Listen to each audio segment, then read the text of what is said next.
we divide 944 by 5 in long division method. 5 times 1 is 5. On subtracting we get 4.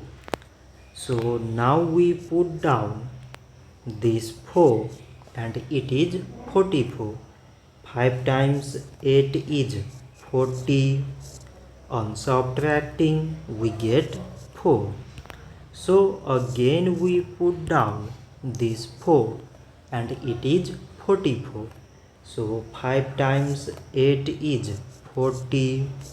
On subtracting we get 4. So now we have no any other number to put it down. So we take here decimal so that we put 0. So it is 40 and 5 times 8 is 40.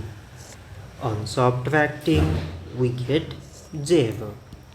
So 944 divided by 5 is 188.8.